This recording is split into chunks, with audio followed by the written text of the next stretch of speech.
We're recording now and we're going to start.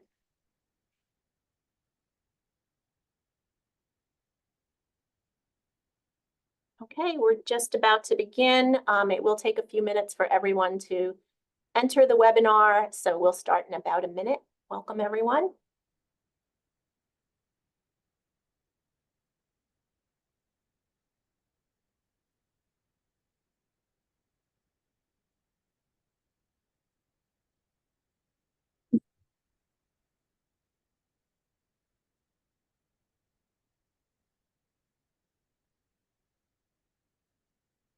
Okay, I see our numbers are climbing. They're starting to slow down, so hopefully everybody has joined us in the webinar. First of all, welcome. Thank you. I am Dina Ingram, and I'll be presenting tonight along with Mr. Makris and Ms. Pedrick. I want to thank all of you for joining us, and also want to thank you for your patience and understanding in our shift tonight to move to remote. We had a few different obstacles today, but we're really grateful to be able to have this ability to shift to remote. And the good news is that we're able to record this, so we'll also have a recording to release to those who were not able to make it. So tonight, this is our annual Sophomore Parent Workshop. Been doing this about 9 years, gives you a little bit of an introduction to the early college awareness, Naviance, and also navigating some teen years. So we're going to be covering those 3 areas tonight, and I'm going to just kick it right over to Mr. Makris. I know that some of you have already begun to raise your hand. I want to encourage you to use the Q&A. Since this is a webinar format, we won't be able to see you or speak back and forth. So whatever questions you do have, please do use the Q&A, and we'll do our best to get to the answers. Okay. So, Mr. Makris, I'm going to kick it right over to you. Great. Thank you so much. So we can go to the next slide, my little intro slide there.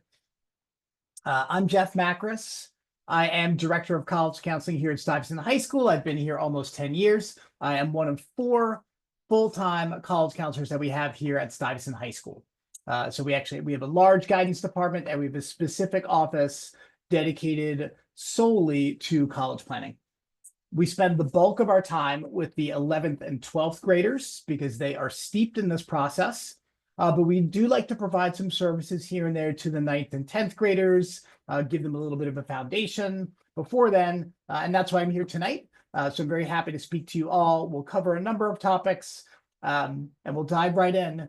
Dean, if you go to the next slide. I'd like to just start with a little bit about the sort of college admissions landscape.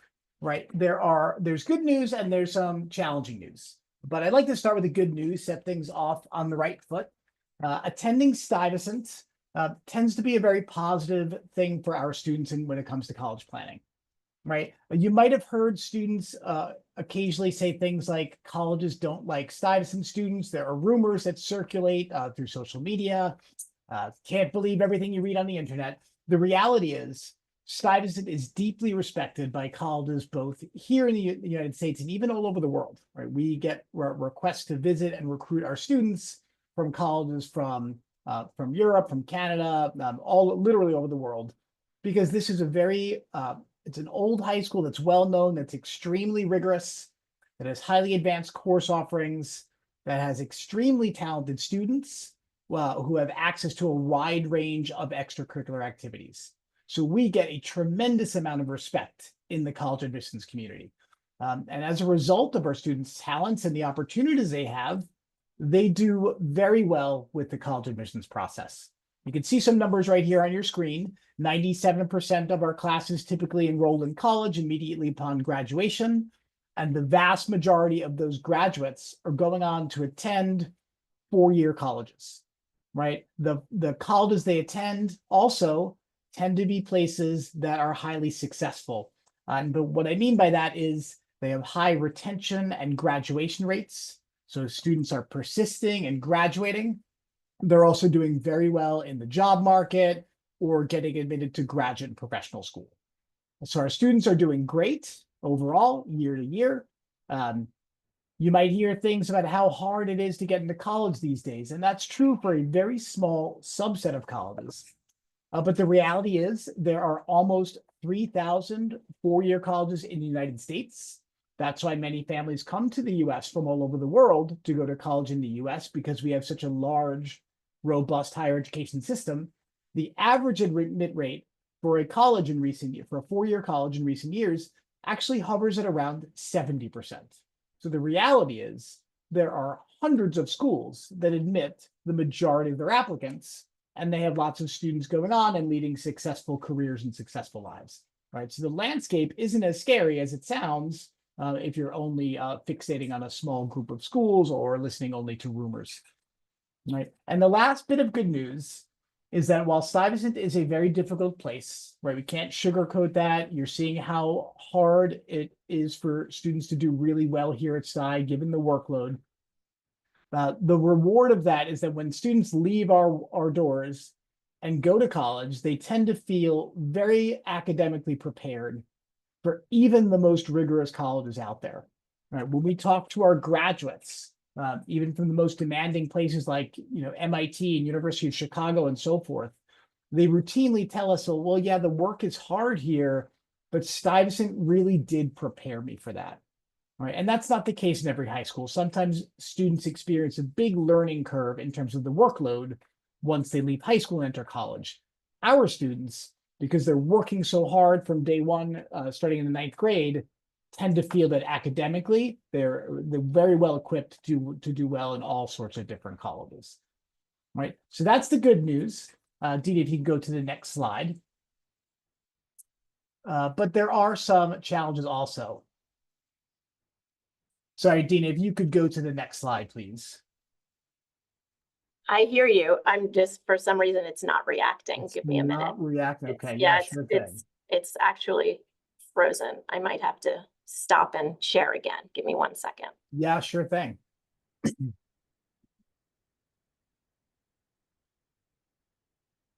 There we go. Okay, here we go. All right, so the not so good news is a lot of our students come into Stuyvesant with very high expectations. They might have only thought about a small number of colleges that they might want to attend. Some of them play football against one another in the Ivy League conference. The reality is that very small subset of colleges are more selective than they've ever been, right? They've always been hard to get in, but year by year, they get more applicants, they get tougher to get in, right? It is a zero-sum game. Right, more applicants doesn't mean that colleges necessarily grow to take more students. They're usually staying right around the same size. And then in 2020, when the pandemic hit, many of these colleges went test optional, meaning you could apply with or without SATs or ACTs, and that caused their application volume to explode. Right, some of them saw increases in application volume anywhere from 40 to 60%, and that made things harder for everyone. Even with some of these colleges now slowly returning to requiring test scores, we have not seen a massive decrease in application volume, right? So that small subset of hyper-selective schools you might be looking at admit rates of anywhere from 3% or 5% or 10%. And even in schools full of talented students like ours, we are going to feel that pinch also. There's just not enough room for all the talented kids that are applying from literally all over the world. So attending Stuyvesant does not guarantee that you're going to attend one of those 8 IB conference schools or one of their immediate peer schools. We do send students to those colleges every year. That's true. That's not the same case at lots of different high schools, but most of our students are not attending one of the 8 Ivy League schools or one of their immediate peers. Right? They are attending successful colleges, as I mentioned earlier. But if you're looking at that hyper-selective group, the reality is that is still very tough, even coming out of a place like Sty. Right? So we really need all of our students and families over the coming years to adjust their expectations and be open to a wider range of colleges. And that's what our college counselors are one of the many things that we are here to help you with when you get to that stage. Next slide, please. Right. If you don't believe me about this sort of change in the landscape and just how hard it is to get into some of these schools, let's take a quick look at some data.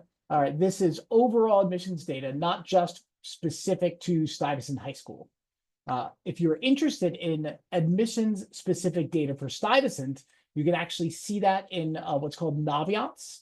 Right, that's our college counseling software. You're going to see more of that tonight after I'm finished with my segment here. So this is overall admit rates. So we can see in 2017, Harvard was very tough to get in. 6% is a low number. But we look at last year, and that rate has almost been cut in half. And you can see just how dramatic the difference is for two very popular schools here at Stuyvesant, NYU and Northeastern, right? Both were taking somewhere between a third to a quarter of their applicants in 2017. But last year, they are now both under 10%. Right? And in fact, as you can see with Northeastern, their admit rate for students to the Boston campus for the fall is lower than the admit rate to Harvard in 2017.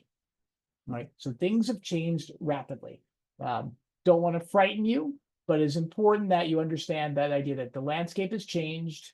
We want to open our awareness about the many other schools that are out there to include in your college planning. And again, that's one of the many things we will help you with when we get to that stage, working with your college counselor. Okay, I am going to talk about things you should do in the sophomore year, I promise, but I'm going to start with what you don't need to do yet. Right, and this is important. This is a very, very difficult environment. Your children are now, about 2 months into their sophomore year. It's still pretty early. In some ways, they're still acclimating to this place.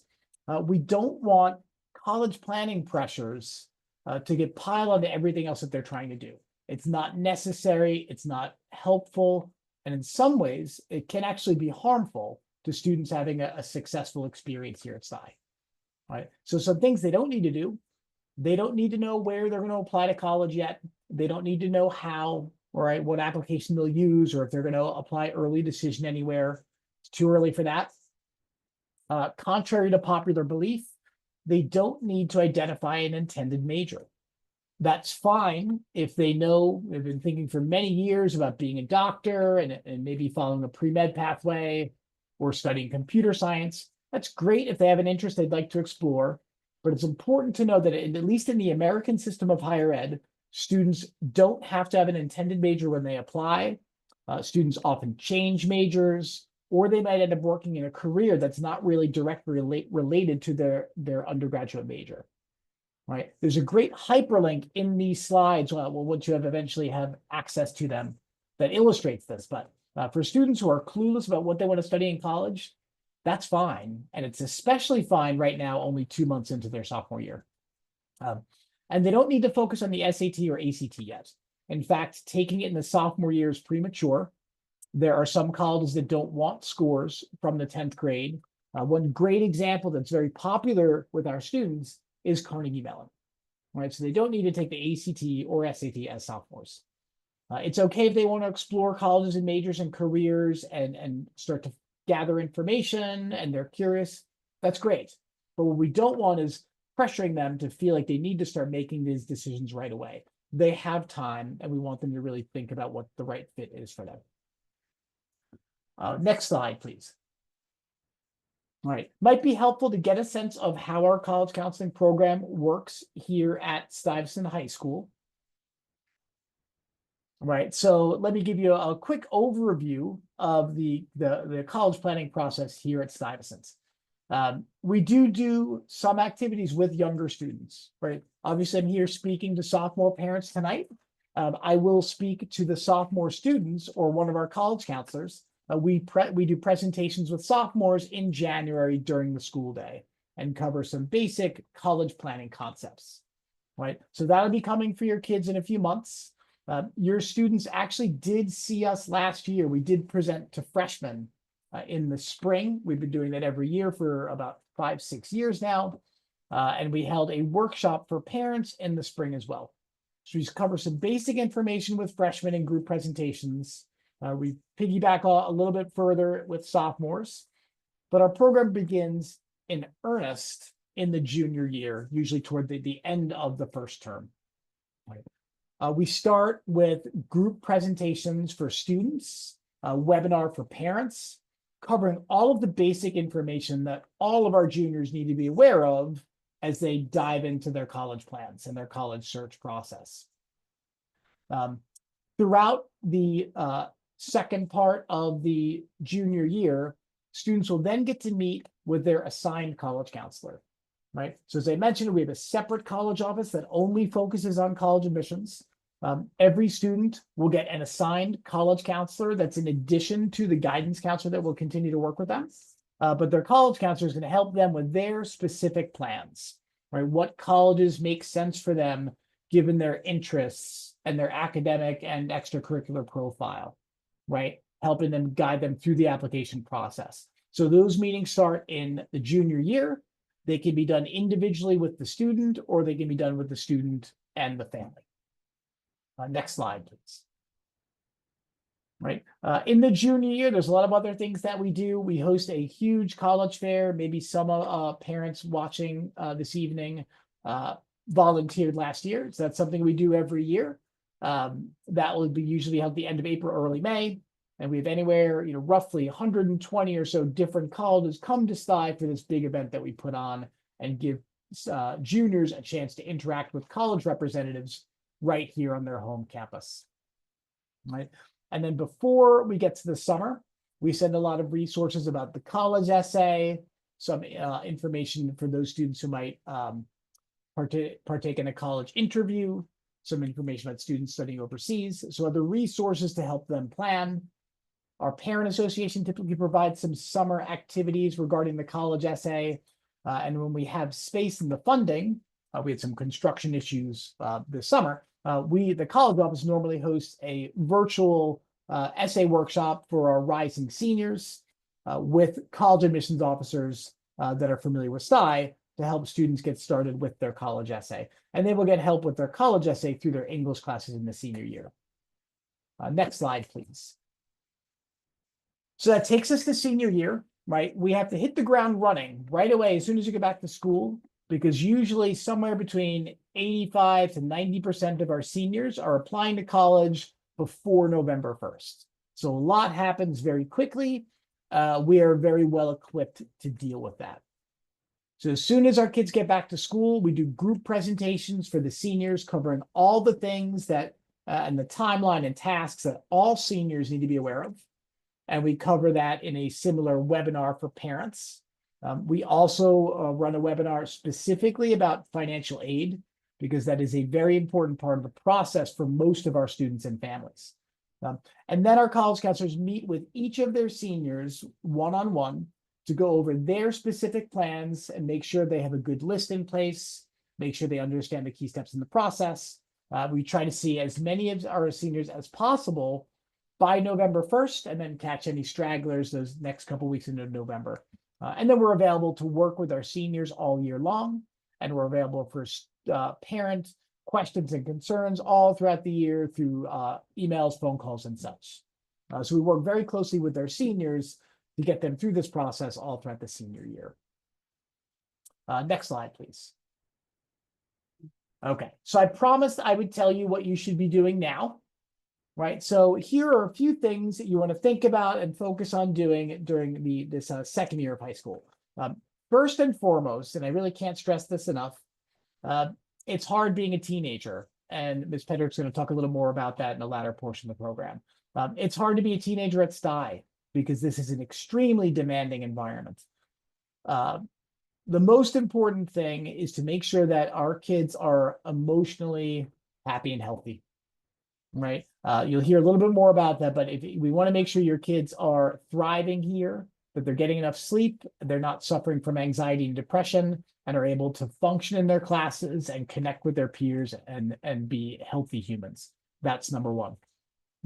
We also want to make sure that they're engaging in their classes, right? They're coming to school every day, they're doing their homework daily, they're studying for exams, they are working with their classmates, and they're connecting with the adults in the building when they struggle, right? They can do those two things this year and beyond. They're going to be set up for a very successful high school experience, and that's going to carry over into the post-secondary planning.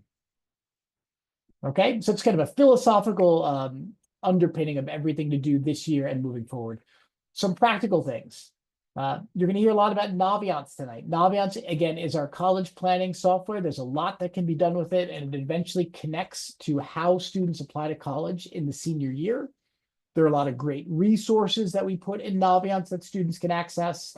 It's also a communication tool what we use with students and with parents. So we want to make sure that every sophomore has activated their Naviance accounts and added their parents. Most of our sophomores activated their Naviance accounts when we asked them to last fall, about 1 year ago, right? When they were freshmen. But we had about 300 students who had not. So all of those students just got an email on Monday inviting them to activate their Naviance accounts. Once they do that, they open up their Naviance screen. There's instructions for adding you, the parents, and that way you can use some of those same tools and you'll be connected to the college office. That's good. That's how we send mass emails, and that'll continue moving forward. All right. For those students who just joined us this year, the students in the 3JA homerooms, those students got an email this afternoon. Their accounts have been added. They just have to open up that email, and that shows them how to get into Naviance. Okay. Other practical tasks. The college admissions process starts with grades, right? Grades and the kinds of classes students have taken in high school. Colleges can't admit students when they don't see evidence that that student is going to succeed or thrive academically at their school, right? So we want to make sure your students are doing their best they can in all the classes that they take, right? Not just their favorites, but every class. And as they move through high school, they should be trying to take the most challenging coursework that they can successfully manage, right? Now, that latter piece is very important. We don't want students overscheduling themselves, right? Sometimes students feel like they have to take as many APs as possible in their junior and senior year, but then their mental health struggles, their grades drop, and they've actually done themselves harm rather than good. So what the most challenging courseload a student can manage is going to vary from student to student, right? They need to get a sense of how much work they need to do well, how much rest are they getting, do they have time to engage in the other aspects of their life that are important to them, right? But every year, earn the best grades that they can, try to take the most challenging program that they can successfully navigate. All right, college admissions is about grades to a large extent, but there are many colleges, particularly those most selective private schools our students tend to look at, that look at a lot more than grades, right? They have to make distinctions between qualified students, right? And they're looking for students that will enrich their campus community, right? So they're looking at what students do outside of the classroom, right? So with that in mind, we want our sophomores to start thinking about, if they haven't already, what they might want to get involved in outside of the classroom. The hyperlink in this slide takes you to our website that shows you the vast amount of extracurriculars that are offered here at Stuyvesant. Colleges are not looking for any one specific activity or set of activities, right? Debate, fencing, robotics, student government, sing, Stuyvesant Theater. There's so many different things kids can do. One is not necessarily better than another. Colleges are looking for talent, interpersonal skills, the ability to make long-term commitments, the ability to take on greater responsibilities or leadership, right? And they glean that by looking at what students do outside the classroom, either here at Stuyvesant or maybe in their community and so forth.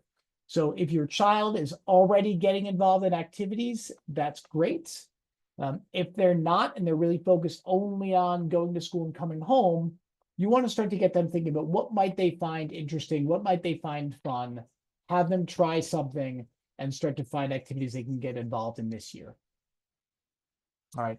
And then lastly, for this particular slide, kind of goes back to what I mentioned in the beginning, but students are going to have to deal with adults, right, here at high school and college and beyond. And to have a successful high school experience, it's important for students to connect with their teachers and communicate with them, right? To get enrichment opportunities or to succeed when they are facing challenges. Their school counselor, their guidance counselor is going to be with them for 4 years. They should be using that resource and connecting with them. that is going to help them have a more successful high school experience. It's going to set them up to be able to have a more successful college experience. And in terms of the college admissions process, it's also helpful because eventually they're going to need to ask for recommendation letters from teachers and counselors for their senior year. So they've gotten used to communicating with their teachers and their counselor. They're more likely to have great options to choose from when they are requesting recommendation letters. All right, we will cover that in much more detail further down the road. Next slide, please. Sorry, Dina, we frozen again? Yes, I don't know why it keeps doing that, but I'm going to start again. So if at first you don't succeed, but know that I am following you. I trust you. Okay, so as you get deeper into sophomore year, now let's say we're talking about mid-year, we're talking January-ish. It's going to be cold, right? Even with global warming. But you want to actually start to think about summer, right? Summer is long, it's about 10 weeks. We want our students to decompress, to rest, to have fun with their friends, to engage with their family. That's all great, and that's all important. But summer's really long, so you don't want to fill all that time with binging on Netflix or playing Fortnite or watching TikTok, right? We want them to do something productive in that time. Mr. Blum puts out a great opportunities bulletin all year long. And in January and February, that's when you start to find deadlines for all sorts of different summer programs. So we want students to start thinking about how might they want to spend their summer well before it starts to get warm out again. Right. So a little bit later in the year, a couple months, we're going to start thinking about how is my child going to spend their summer? Are there programs that look interesting in the opportunity bulletin that they should be applying for?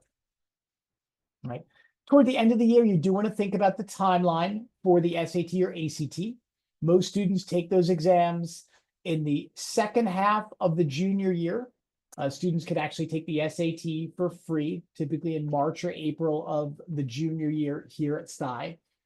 Some of our students are a little more aggressive with that timeline. They might prepare over the summer after their sophomore year and test in the early fall. That's fine, but you do want to start to think about what is our child's timeline going to be for trying the SAT or ACT for the first time, and how are we preparing?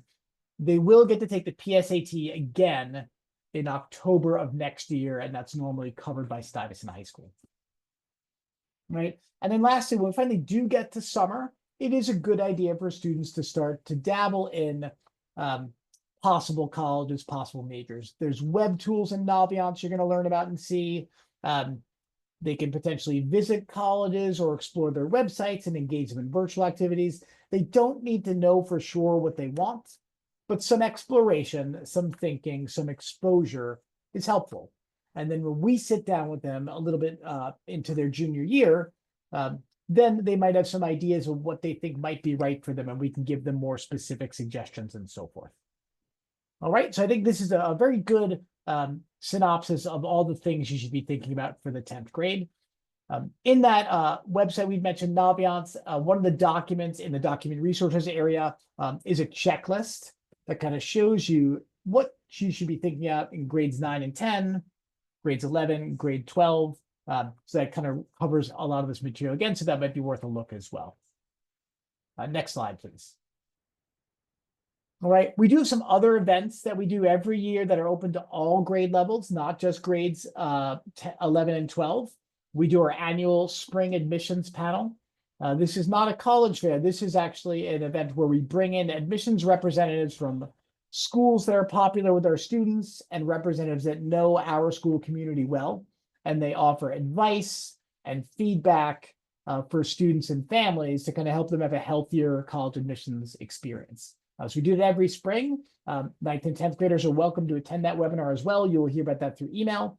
And check your email and the weekly updates throughout the year, because there are other events we do each year as well. Last year, we did a panel about learning accommodations in college. We did a panel about using, a webinar about using Naviance. So we do other events open to grade levels at different points in the year. So you're checking the updates in your email. You won't miss out on those. And those are things that you can take advantage of to kind of get a head start on this process. Next slide. All right, I want to leave you with two final ideas. We really see a lot of our students struggling because their expectations are often unrealistic, and they have unhealthy definitions of what it means to be successful, at least when it comes to planning for life after college. Attending a selective college has benefits, but it is not a prerequisite for success, right? A student does not need to attend MIT to be highly successful in the field of computer science, for example. Right? We love MIT, it's great. We send kids there, but they're not the only fish in the sea. So it's really important that kids cast a wider net, that they respect that landscape that I talked about in the beginning of our presentation here. My message in terms of where you go is not who you'll be is not something I just say to make kids feel better. There's a lot of data that shows that where you go to college is not the defining feature in whether or not you're successful in your career or your personal life and so forth. We strongly encourage our students read Where You Go Is Not Who You'll Be by Frank Bruni. There's a great website called lesshighschoolstress.com that's got lots of data and resources so kids can approach this with a healthier mindset. It's okay to be ambitious. It's okay to chase after some selective schools, but we don't want students defining their self-worth or feeling as if their future is going to be derailed if they don't get into a college that's only admitting about 3% of their applicants, because it simply isn't true, right? And lastly, I've been talking a lot about this with colleagues from other high schools, with our admissions colleagues, and we're noticing that this particular generation of teen seems to struggle a bit more with some interpersonal dynamics than we've seen in the past. Perhaps this is a byproduct of COVID and having spent a chunk of their education remote. Maybe it has to do with their reliance on devices for interactions, but anything that you can do to help your child get better at engaging with others, and that starts with raising their hand in class, right? Approaching their teacher when they're having a hard time, right? And getting help, going to their counselor, right? Being comfortable, asserting themselves, talking with their peers and their teachers, seeking out help when they struggle. These are critical skills for succeeding in high school. They're critical skills for having a successful admissions experience and successful college experience. And they're super important for being successful in your career and into your personal life moving forward. Right. So that kind of transcends college admissions, but it is something we're noticing. Students that avoid visiting campuses in person or avoid the chance to interview at a school because they're not as comfortable engaging in those kind of activities. And that's a shame because it's an opportunity cost. It's something that could have helped them with their process. Okay, Dina, I believe that is my last slide. Yes, it is. So I think you're going to dive into Naviance now. I am. Fortunately, we have with us Miss Casey Pedrick, who is the assistant principal of the college office and the counseling department. She's been vigorously answering some questions in the Q&A. So I just want to thank you, Mr. Makris, for all of those insights. But we are going to move right along, and you can continue to ask questions as they come to you. A reminder that we can't do the raising hand thing, but we can see your questions in the Q&A, and we will definitely try and get to as many as possible tonight. But thank you, Mr. Makris. We're going to move on right along, keeping into the early college awareness, and we're going to cover some things about Naviance that I'm going to go over with you as families. So I just want to point out that this is a very introductory presentation to Naviance. There is a lot to learn with Naviance, and it's very exploratory what we're doing. As Mr. Makris brought out, your real process starts in your junior year, but we know that you want to get a head start on that, and we want you to have all of the tools that are at your disposal in getting on Naviance so that you can explore that and begin that process. So tonight we're going to answer some questions. We're going to cover what is Naviance, how do you get access to it, what you can do with it, and how it's really going to help you with college and career planning for your student. So just jumping right into that, hopefully this screen won't freeze again and we can keep sharing the same document. But Naviance is a web-based tool. That means that you can access it anywhere on the internet from the website, and you're going to find the instructions on how to access it on our website. We're going to cover that in a minute. There are full instructions there. Naviance is school specific. So when we say that, what we mean is that Naviance looks different depending on what features are offered at the school.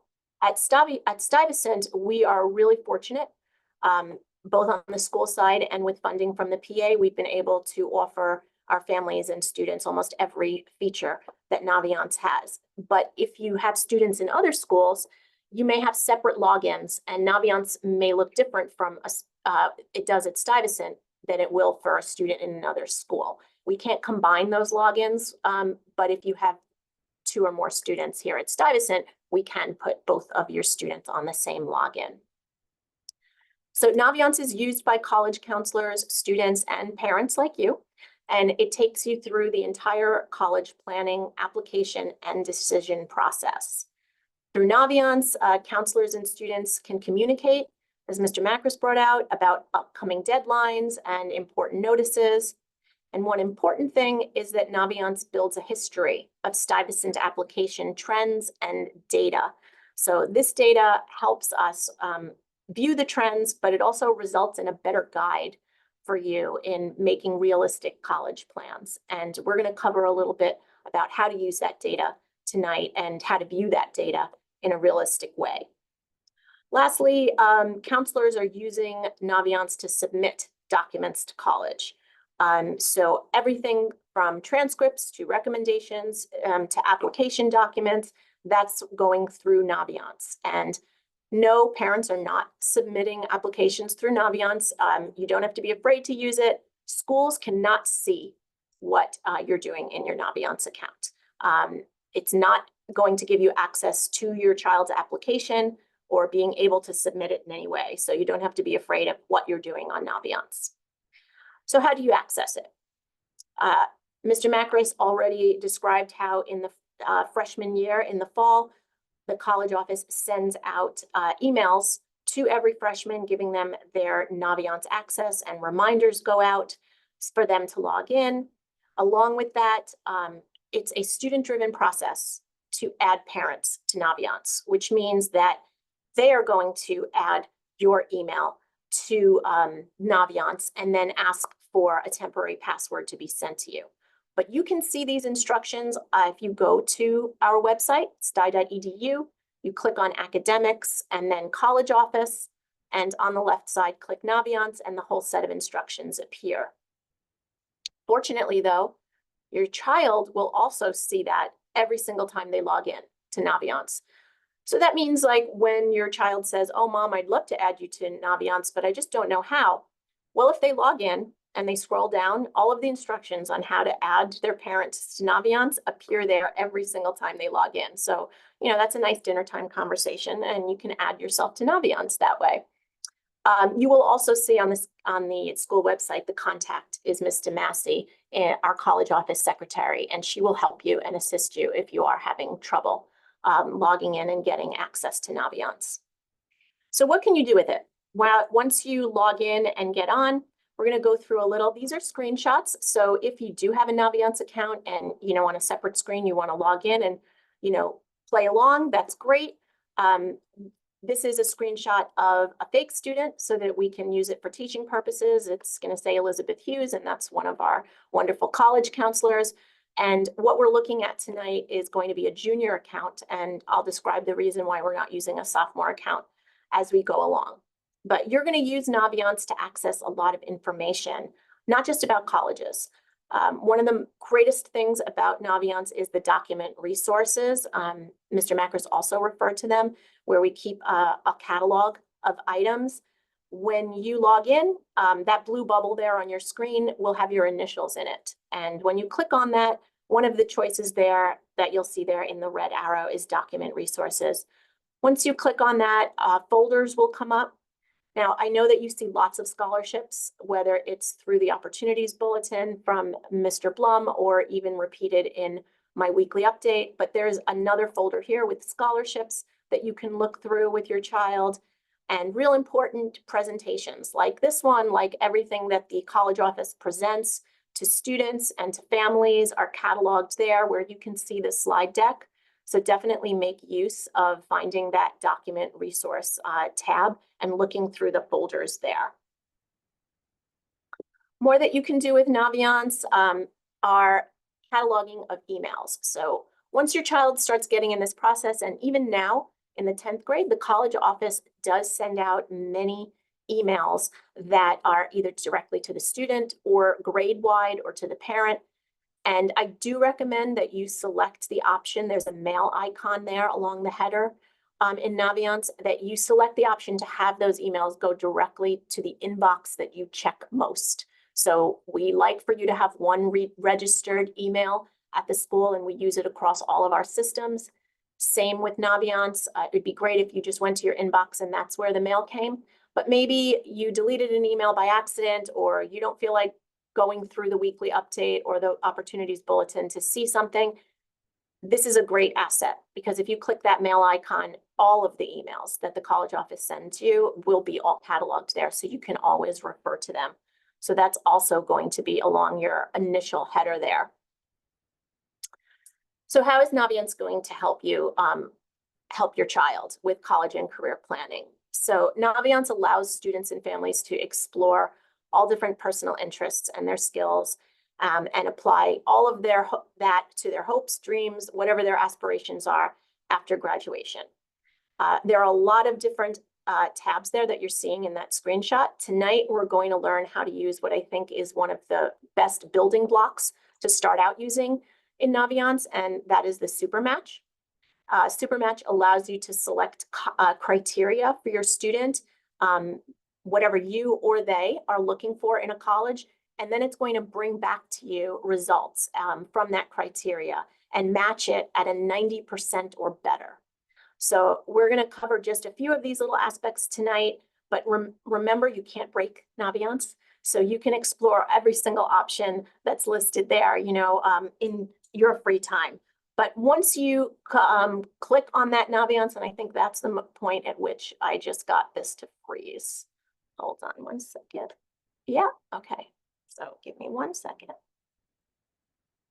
Perfect. Got it to work. Okay. So once you've clicked on Supermatch, I'm running 2 screens. So, we're double doing 2 things at once today. Once you click on that Supermatch, you're going to see this large screen there, and you can see right across the top that there are about 9 different choices. You're going to choose options from many different categories, but it's worth it to take the few minutes. You can do this on your own of what you think your child is interested in. I do recommend you do it with the child. Your student can also do it on their own in their own account, because they have a Naviance account and you have a Naviance account, and you're not seeing what each other is doing. And we'll get to more of that soon. So you can fill out all of these different categories, and Supermatch will list colleges and universities, not only that match your criteria you entered, but also that Supermatch will match you with colleges and universities that students like your child based on that criteria that they are interested in finding. So you can then pin them and compare them after that. Some of the things to consider are the size, location, where in the country, what kind of diversity you're looking for. Real important student resources, such as whether your child needs accommodations, athletics. There are so many different things that you can consider, even student life. It's worth it to take the few minutes and to go through all of the clicking off those boxes in the criteria, and then you will get matched. So this is what it looks like. It will return, hopefully, a list like this. Obviously, this is not a real student, but we're basing this on criteria that we've entered for this fake student. And when you enter your criteria, obviously, this list will be customized. And it will build a list that, again, the criteria will match 90% or better. So when we see this 99 and 100, we're like, oh, sure. But nothing should be less than a 90% match. And it'll have a list of colleges. This is a great tool because it goes beyond what you may think you're interested in. Of course, you can go and click colleges, and there's an alpha list of hundreds of colleges, and you can click on the one that you went to or the one you really want your child in to go to. But this may really open your mind to some new colleges that you would never have thought of before that actually turn out really match to what you're looking for. So I do recommend using this. You can customize the categories that are shown on the screen. And like I said, you cannot apply to the college here. It's just exploratory. This is their college application. And even when you pin it, you'll see that red arrow there that says that Princeton was pinned. It will appear at the bottom of the screen. You'll see a pink little circle there in those pinned category. And then you'll be able to compare them to one another. So once you've pinned them and they're in that little category with the pink circle, they're going to appear in colleges that I'm thinking about, which is right at the top. You'll see that at the red arrow there. You can heart it. That's where the two accounts can see each other a little bit. So if you decide that this is a college on your account, you're exploring on your own, and this is a college that I think is a great match for my child, and you pin it or heart it, then it will appear as pinned on your child's Naviance account, colleges that they're thinking about. So they'll know that, either their counselor, and it will tell them their counselor can do that as well, suggest colleges for them. They can unpin it. They are in control of the college process, so you can make as many suggestions as you want, and students can say, yeah, I looked at that, mom and dad, and I really didn't like it, and they can unheart it. But the nice thing is that you are sharing that aspect, but nothing else is really seen between the two accounts. But now while you're doing this, so you're in the colleges I'm thinking about, you want to click on one of them. So you go to this college and you're investigating it. And once you've added that, you are going to be able to see application deadlines, get direct access to the websites of those colleges, and you'll be able to see all different things, virtual tours. You'll be able to analyze past applicants. And then most importantly, you'll be able to look at the data. So we're going to take you on a little ride through that. Once you've clicked that college and you scroll down on that college, you're going to be able to see some data that is probably the most publicized things about using Naviance here at Stuyvesant. You as a sophomore parent, because your child has not taken an SAT or an ACT, they would not have the numeric system here that you're seeing on the screen. This is a junior student, and that's why I wanted to use a junior student in this demo, because this will show you what Naviance is capable of once you have those scores recorded. Right now, what you're seeing are the stats for GPA at the top, and then SAT and ACT.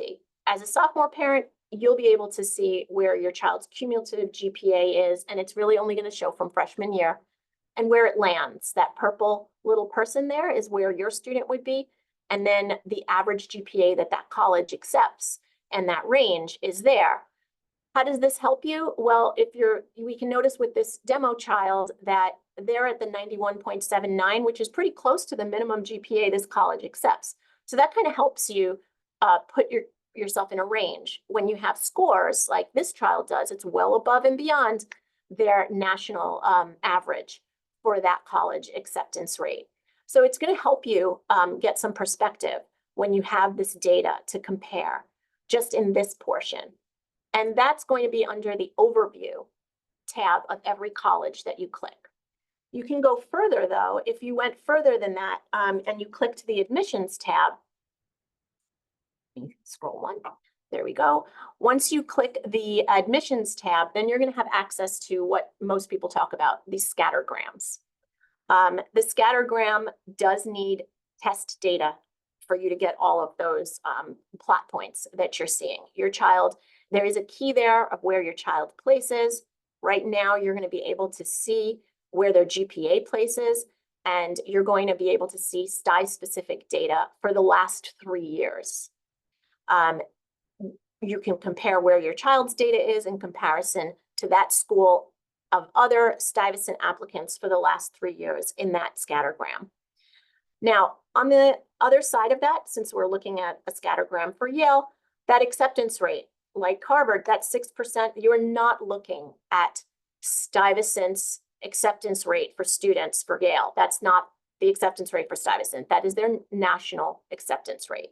Just remember that every college that you click when you see acceptance rate, that's not a Stuy figure. They do not take 6% of our students, but you will see the Stuy specific data in the scattergram, and you will be able to see where your child ranks. There is a toggle. Like I said, right now, the stat that you have is GPA, and that's only based on freshman year. So use that with a grain of salt. But as the child progresses and has scores, you'll be able to change that to where the SAT scattergram comes out. And then if they take an ACT, you'll be able to see that. I do want to keep you on task. One important thing that has to be said here. And it's so important that relevant data for college applications is usually looking back 1 year or two.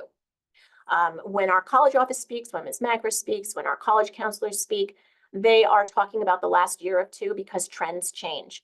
And that is why it's so important to rely on your college counselor and to use the advice that they're giving you. Because even though we're only showing you the 3 years, it's accurate. What you're looking at now is not going to be what the data that you're looking at when they're applying to college. So it will change. So please do always trust your college counselor and rely on data that is very recent. So aside from that, your child may know exactly what they want to be when they grow up. They may be planning on it. But most students, they don't need to, as Mr. Makris mentioned, but most students don't. And they need a little help in that direction. They might not be able to fill out that criteria with precision of what they're looking for. And Naviance can help with that. Because if you are on the top page there and you want to explore the career cluster finder under self-discovery, that is going to give back a best fit based on interests and personal qualities of the student, not necessarily specific criteria that you're talking about colleges on. And it's based on national career clusters, which is a framework that organizes careers into these pathways and then aligns them to academic programs and majors. So your child does need to complete the career interest profiler on Naviance that's shown here in order for you to explore all of these things. But by doing so, by clicking that self-discovery, and they can do that assessment, and then you'll be able to use this and it'll come up with lots of different boxes of careers and majors and things to explore that will then help you with criteria even more precisely when you use this super match. I encourage you to sit down with your child. This is great dinner table conversation, and it's a way to have meaningful conversation about the college process with your child, to do this assessment with them, right alongside them, and then to do super match and to really plan together to visit colleges, to do virtual tours, and it is a good family activity.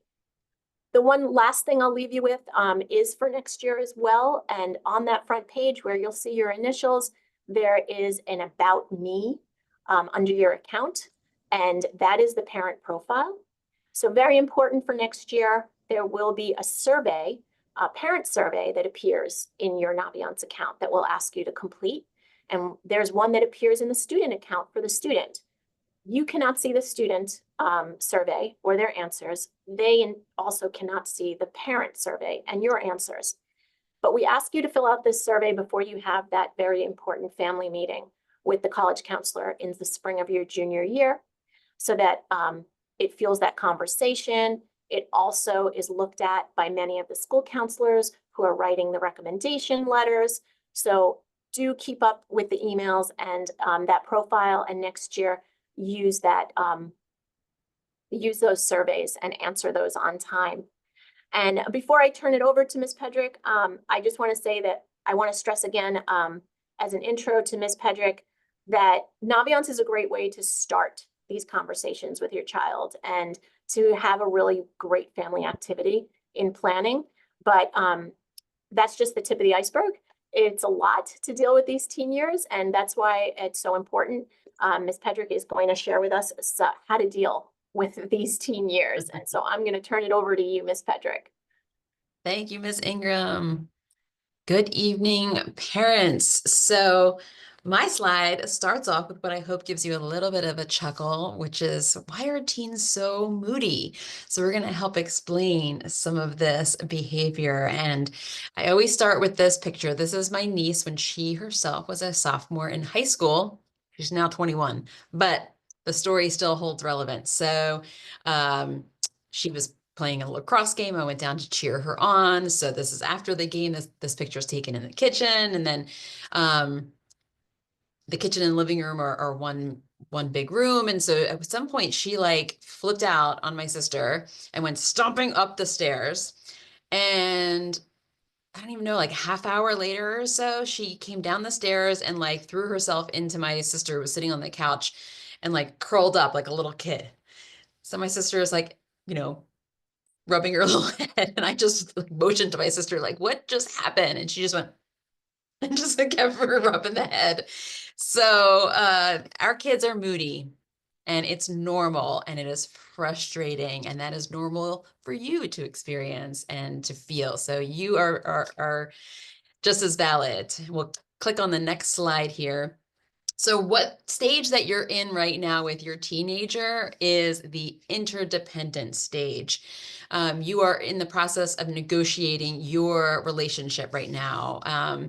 And you're sort of doing this sort of, shared power in decision making. They're really starting to negotiate. Now you're thinking to yourself, wait, I had a little 3-year-old negotiating with me in the grocery store, back in the day. So absolutely, these are little pieces that they do throughout their years, but this time is getting stronger more often, perhaps.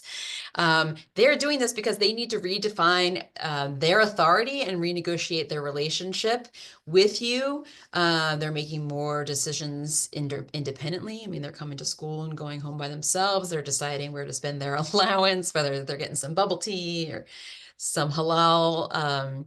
So on the other hand, parents do not permit their adolescent children to have complete autonomy. Of course not. They're still living in your house, and you still need to make good decisions. Their prefrontal cortexes are not the best at making 100% good decisions all the time. So you both are adapting in your relationship roles for greater negotiation and discussion about rules and limits. Next slide.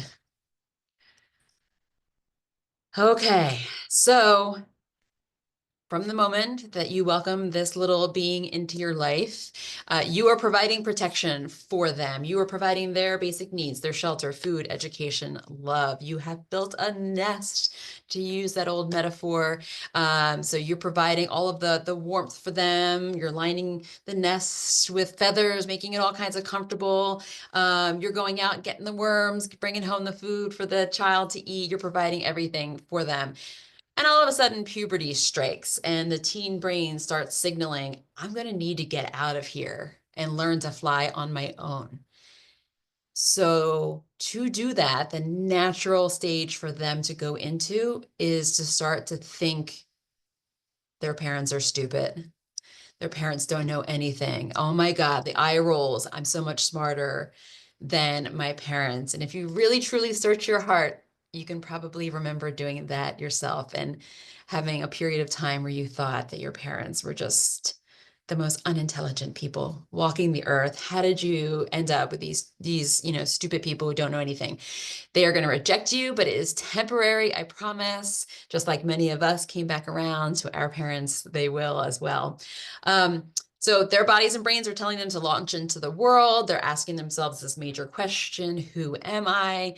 So to begin thinking of themselves as this independent being, as a separate being, they have to start thinking of you in a critical light. It's frustrating, but when you understand it, I hope it makes it a little bit easier for you to get through these challenging moments. Okay, how about the next one? Here's a great one. I'm going to throw a link into the Zoom so that I'm going to click it for everybody. So hopefully you guys are going to be able to see this. This is a test that you can take from the Psychology Today and be able to take some questions. I think it's like 42 questions and they're real quick, you know, just answer however it is. It's not saying that, you know, one of these is better than the other. Of course, everything's better than the uninvolved parent, but it just gives you a little sense of where you're coming from and maybe helping you to see how your parenting style interacts with your child's current independent streak that they're having right now. So I threw that into the chat. You're able to take that at your leisure. And again, it's just reflecting for yourself. Sometimes it's been helpful to see where you're falling into that little chart there. Okay, the next slide, please. We're going to talk about letting go, even just a little bit. Your child is changing and now you have to change here. So we're going to want to set some boundaries for yourself. Check in on yourself, be able to give them the space that they need to grow. One of the whole points of having children is to eventually have them be productive young adults who also go off and are able to hold jobs and raise their own families and live independently. And that will show more about your parenting than probably any other stage that you have raised this successful human being. We need to give our children a chance to master tasks alone and learn from mistakes. We are usually so quick to want to jump in and fix things for them, or it's faster to do this for them than let them struggle on their own. And we live in such a fast world, it's hard to slow down and let that learning and growth happen. So try to take some breaths and recognize when these moments are happening and give them those chances, and really fall back and trust the skills and values that you've instilled in them, because that's their whole formation of how they will form decisions with the morals and values that you've already given them. You have done a great job. You have done the best that you can do. And the really hands-on portion of the parenting stages is starting to slow down. There's less and less need for you to be right there, you know, at the playground solving issues between two toddlers, or, you know, maybe when we're talking about school, having them feel empowered and confident when they need to maybe talk to a teacher, maybe to ask questions about a grade that they got, or be able to explore, you know, a particular assignment. That can feel uncomfortable. Your child is going to feel uncomfortable. And it's also on us as parents to be able to help them feel comfortable in the discomfort. So that's not really what our current society is all about, but we grow from those moments. A lot of times we want to say, well, my child is anxious, and there are absolute diagnosed anxiety disorders. But there are times when I hear that word and I go, you know what, that's not actually, we're not talking about a diagnosis here. What we're talking about is my child felt some butterflies when they went to give that presentation. My child felt their stomach turn when they had to talk to the teacher about a difficult topic.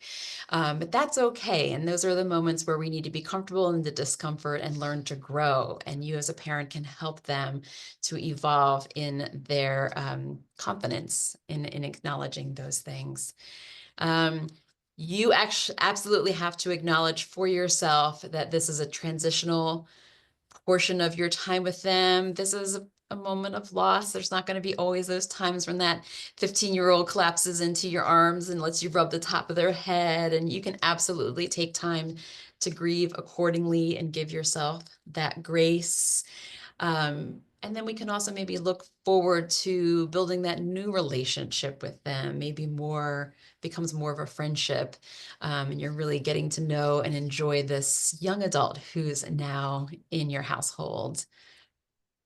Okay. Next slide. Okay, yes, thank you, Dina. We also need to set limits. Okay, here's the funny thing. Kids like limits. They like rules.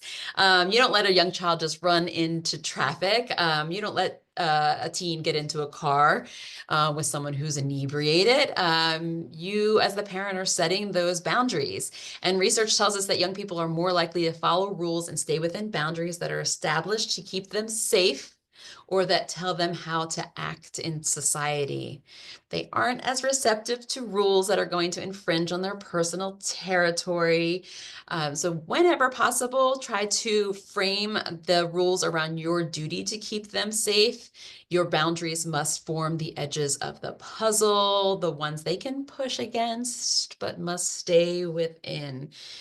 So we've left that stage of parenting where we can say, because I said so, and that's the end of the conversation. These new little young people with budding opinions of their own are likely going to push back. And if we can take some time to help them see that these rules are not arbitrary, they're about your love and protection of them, it helps them to understand where you're coming from and maybe respect those rules some more. Okay, next one. Okay, so we have some general warning signs. Of course, we're going to have those teenagers who are moody. Teenagers do need more sleep than other stages. So we're going to, be seeing them sleep in on the Saturdays and Sundays, and perhaps like this coming Monday we have off. So we just want to sort of be aware of which one of those things is a normal teenage behavior and which one is something that maybe should pique our little radar and maybe think, maybe I want to reach out to the school counselor or my pediatrician or something. So, for instance, your teen suddenly stops spending time with all their old friends and begins socializing with an entirely new group. Again, there's so many variations of this. You can be like, well, what the heck? My kid just came from the middle school that they knew all their friends. And of course, they're making new friends. So yeah, you're just going to distinguish whether or not this is something to be concerned about, or if it's just a stage that your child is rotating into. Not the right verb that I want, but we're going to go with it because it's 7:38. Perhaps there's a sudden drop in their school performance. Perhaps you're getting some outreach from teachers or the school counselor that your child is cutting classes. Perhaps changes in your teen's tones, mannerisms, or the way they speak. Again, different from perhaps where they're just having these little mood swings like the one I described with my niece, or is this something that's really up and getting your mama or dada radar up? Your teen is suddenly sullen, withdrawal, or secretive. Your teen gets phone calls at odd hours. So just little things. And if you need to check in with somebody like a pediatrician, the great thing about our parent association is they have so many different opportunities, including this Saturday, their multicultural event, to be able to build bonds with other Stuyvesant parents. And that's a really, really wonderful thing, because then you can also build on that community to say, is this something that you're seeing, or is it just happening with me? Get that, a gauge of where your child is. Okay, that leads me into my next one. While you're getting that sense of whether or not your child is acting the same way, we're not comparing. Over the years, we've had a lot of students who share that they find that their parent is consistently comparing them to an older sibling, a cousin, a neighbor's kid, another Stuyvesant student. Everybody's different. I'm one of 4 kids. I'm number 3. I'm the only one to go to college. So everybody's different. So what we want to say on this slide is really powerful. Every year that I have this slide, I always feel like I want to get choked up over this slide. Love the child you have, not the child you wish you had. And I hope that that's something that we can have in the back of our minds as we're interacting with our child. Are we consistently asking them questions to compare them against someone else who we have in our head, another family member, a neighbor, or something that maybe we wish we had that child, but then we lose sight of the beautiful young person who's in front of us. Okay, so with that said, we would love to have you be able to have conversations with your child that are not just school related. So yes, absolutely. You're going to check in with them. How did that world language exam go? I saw you studying so hard for it. Hey, how did that global presentation go? You were practicing in front of the mirror. Great. Absolutely. But let's also have some fun. Let's ask questions around the dinner table or go on a family walk in some of this nice weather that we have remaining right now, and ask some fun questions. Hey, if you could have any kind of superpower, what would it be and why? And the "and why" allows them to continue talking. They don't just say time travel. They tell you why they're interested in doing time travel. Hey, if you could have dinner with a fictional character, who would you choose and why? Our English department is always having the students read wonderful essays and books, so you can pull something from there. What did you like about that character? Is that somebody, a fictional character? Is that somebody in real life you'd like to hang out with? Why or why not? What's your first memory of your childhood? What a fun thing for you to learn. What is the first memory that you have as a child? My first memory is being bathed in the kitchen sink. That's something I can remember. So I could maybe be 2 years old, but I have a snapshot memory of being bathed in that kitchen sink. What a cool thing to find out as a parent. That's something you would do every gosh darn day with them, is something that they have in their minds. Another thing with their childhood is you share with them how you chose their name.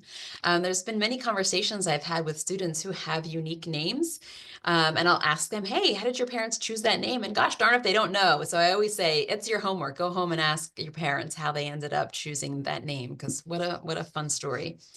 And you can already tell that my superpower would be time travel, because I mentioned it in this question. I love. I can never get enough of Stuyvesant students when I'm on field trips with them, or maybe backstage during a production, a sing production, and we have some time to kill.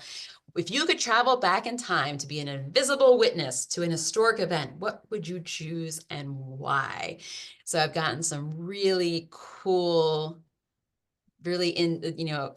multi-layered answers from our Sty kids as to what they would like to witness. So what a cool thing. And then you can share with them too, and they get to see that you're not just this authoritarian figure, that you're actually a human being who can interact with them and talk about those things. Now, don't use all of these fun questions in one night. Spread them out, sprinkle them throughout, and be able to enjoy some of these fun conversations that have to do with outside of the high school classes they're currently taking or their college goals in the future. We're going to have those discussions. These are just some fun things to have with them. So with that, I will hand this back over to Ms. Ingram. Okay, thank you. And just in time, since I keep on hitting the next slide, but it's not going.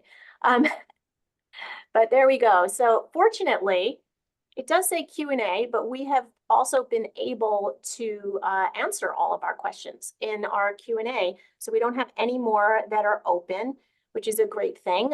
We hope that you were able to get answers to a lot of questions. And if you didn't see it in our answered questions, we absolutely will share this presentation with you and the recording. It'll be in next week's weekly update. And Ms. Pedrick did mention we have another opportunity. We missed our opportunity today to get together, which I do love, to bring you into the building. And we're so sorry for that, but you don't have to wait very long, because in a few days, our multicultural event with the Parent Association is happening on Saturday afternoon and right here in the building. And that's for all grades with your kids. And we hope that you come and celebrate with us. We'll be sending out the link tomorrow. If you didn't sign up, you can still sign up and join us for that great event. And we were very happy that we had more than double the amount of families were able to join us tonight than actually originally signed up to be here in person. So we're really hoping to reach as many of you as possible with the information. So again, we're thanking Ms. Pedrick, Mr. Makris, all of you for attending, and a big shout out to our interpreters, both for our sign language and as well as our Mandarin interpreter for providing that for tonight. And we hope you have a great night and stay safe. Good night, Ella.